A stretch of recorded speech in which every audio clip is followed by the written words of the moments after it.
Okay, summer toe update, 1st of August, 2026. Yeah, the 1st August update. Um, yeah, so as you can see, not a whole lot's changed over the last week. Um, yeah, Phanius Vladicovi, still doing good in here. Not sure if I can kind of see one over there. No, they're diving down. Oh, maybe we'll be able to see them. There's a few. There's some Aphanes flaticovi juveniles hanging out right there. Yeah, so, they're getting some good size on them. So, happy to see that the Vladicovi are doing well. I don't know if it's going to be enough to sell this fall, but certainly enough to keep the colony going. Onto the gold Madakas. Lots of fry, including a lot of little fry. Sure you can see those. Some of those guys look like they're at most a couple days old, the really little guys. And others are getting, some size on them, like that bigger one's probably over a centimeter. Seems like some of them have the dark eye trait, which I'm trying to breed into the gold line.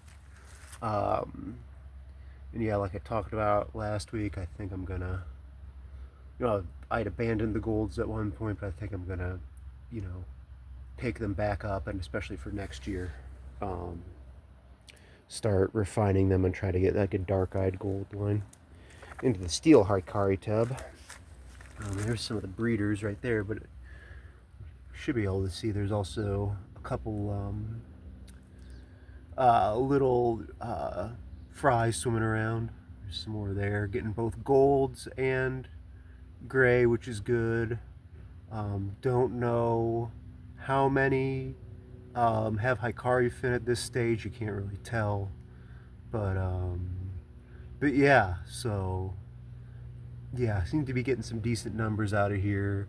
Again, not enough to sell, but that's not really that much of a goal at this point for this particular strain, and it'll hopefully be enough to continue the line and continue working it next year. Over to the tricolor tub. Hopefully we'll be able to see him come back up to the surface. Yeah, you can see that the tricolors are really starting to grow out. Some of those guys are getting towards 3/4 of an inch, like that guy down way at the bottom. Not way at the bottom, but the guy that's deep in there. You can see he's getting some size on him. Not really seeing, it seems like they have not a ton of dark coloration, but they definitely do have some marbling, and haven't really seen any of the orange color yet, but I don't expect that to really start popping up until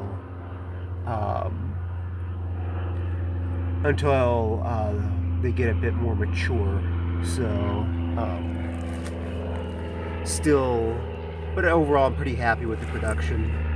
We'll see, just kind of spitballing for next year. We'll see how these guys mature over the winter, see if we get any tricolors to work with. If not, I will fold them into the black and white line. And there is a cat really enjoying the dirt. Going over to the mixed Miyuki tub. I actually found the female Miyuki, white Miyuki, dead this morning, which is unfortunate. But yeah, the tub was getting overwhelmed with algae, so I actually went in and cleaned a bunch of that out. But otherwise, the fry are doing good. We're getting both white and black, as you can see. And a lot of the black ones are showing iridescence on them. So I'm excited to see how that will, mature out on them. Because, yeah, that could be an interesting line there. But, yeah, they're growing out, getting decent size. Pretty happy with that. On to the Yukihi tub. As you can see, they are really growing out. We've got a bunch of them, and they're getting some good size. Now I'm feeding more of the adult food, really kind of pulverized. We're getting more color on the juveniles, but still have a long way to go. As you can see, comparing them with their parents right there. But yeah, the Yukihis are doing well. Again, just you know, a pretty common strain, but one that's really enjoyable.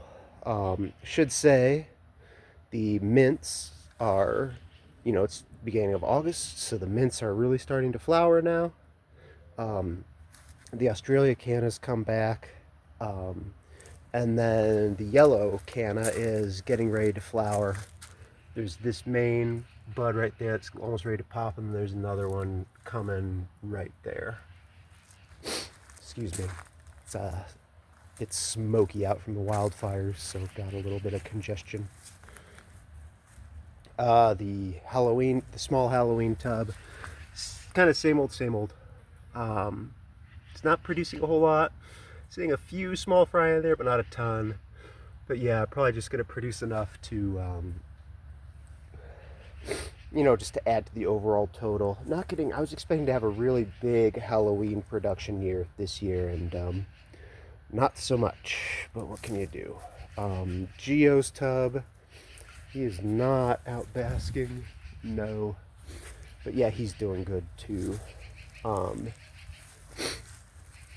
The Halloween / marbled high caries, they are, I mean, the breeders are doing okay. Like I said, I saw the one of the females holding eggs last week, but I am not seeing any fry yet. There are some eggs. I don't know if you can see them right there. There's some eggs that over the last week have been developing right there. A bunch of them have gone bad, but it looks like a couple are good. So hopefully we will see some fry and get some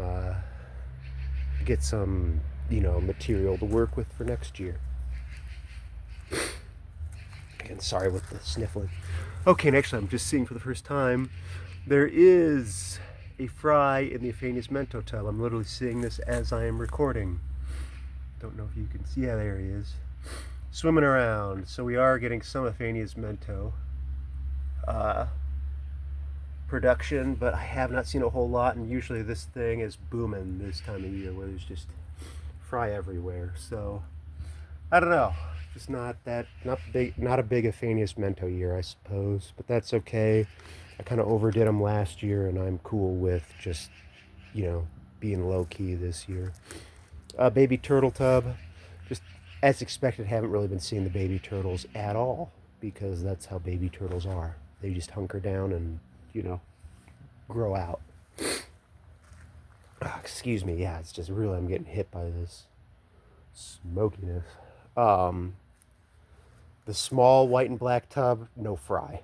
I don't know, I probably got, you know, because I've seen definite females in there, including one holding eggs at one point. I wonder if maybe I didn't have any males. Although usually if you don't have males, you don't see eggs. So, yeah, I don't know what's going on with that. This taro pot, the taro hasn't produced near as big leaves as it did last year.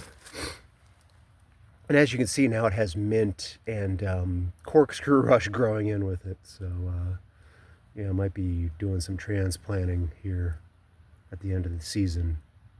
Yeah, and then the cardinal plant, the big stem got broken off during a wind event, but the smaller stem is doing fine. So, okay, the big white and black tub, they're doing well. As you can see, the breeders looking good. They're not as high contrast as I would have hoped. I thought they'd be a really intense white, and they, under certain lighting they do, but otherwise they're actually kind of pretty subtly colored. You know, they didn't produce as many fries as I expected, and I mean, I guess there's a little one right there that you can see, although that one's over a week old, but probably a couple weeks old. But yeah, they are growing out. The fry are growing out. That's kind of the more typical size of the fry in this tub right now, which is a bit over like a centimeter, getting around ½ an inch. Yeah, so definitely they produced, but I do wonder with these tubs that have the hornwort, if it makes the fish less inclined, like the fry less inclined to be up at the surface, and there might be a bunch of juveniles that are just hanging out in the thick of the hornwort.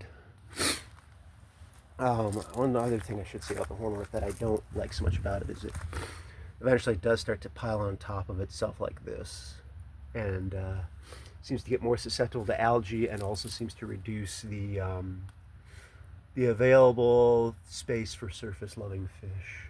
So, yeah. The not marsh marigold. The water bluebell right here. This particular plant actually had a flower earlier this week that I missed. I saw it had dropped on the water. For those not familiar, the flowers on the water bluebell are very short-lived. They're only around for like literally a day, and then it drops. And I'm hoping there'll be more. I'm not seeing any more flower pods, but you know, hopefully there'll be some that turn up. Yeah, really sorry about the sniffling. It's just hitting me coming outside with the smoke. Onto the kind of more goldish Halloween tub. Kind of like with the white and black tub.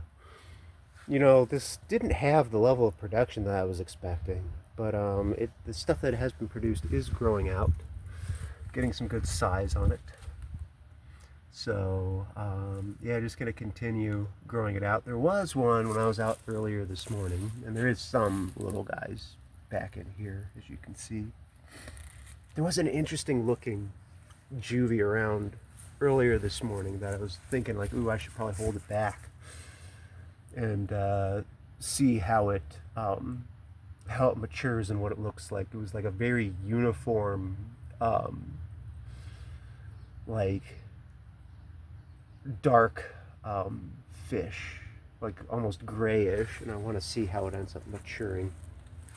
But I'm not. Oh, there it is. That's it right there. Yeah, that guy. I want to see what he ends up looking like as he matures, because he almost looks grayish now, but I just wonder if maybe we'll get some interesting colors out of him. Of course, it might just be, because of the genetics, just a white and black one that has a more dispersed pattern too. So I don't know. And then the other big Halloween tub, this one has definitely got more production.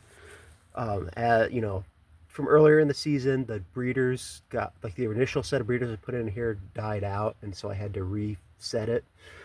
But and that's why this one's definitely running behind the others in the maturity of the fry. But there's a lot of little guys that are a couple weeks old, as you can see, just everywhere, like literally everywhere.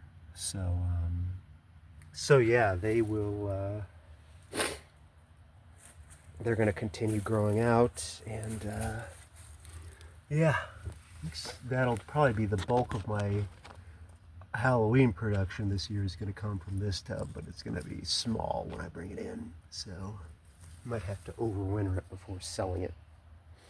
Anyway, that is the update on the summer tubs for, you know, the 1st of August. Yeah, I am actually considering a lot of stuff of what I'm going to do for next year, which, you know, I think I said earlier in the season, oh, this is going to be like probably the peak of my Medaka production, 2026. And I'm thinking, no, next year I'm going to be doing just as many Medakas. You know, probably consolidating some of these strains, but then also having new ones, you know, that I'll be working with, like the black Mayukis, you know, all self-produced stuff. Another thing I'm thinking for next year is getting back into the platies again. I think I've got an idea of how to be successful with them outdoors. And I've still got, you know, stuff from the last, you know, 2 years back when I was doing platies, and last year too, which I'll talk about, well, probably next year when I put them out. But it's an interesting cross between a wild type maculatus and one of the domestic things. So anyway, hope you guys have been having a good tubbing season, and yeah, tell me how it's going for you. Later.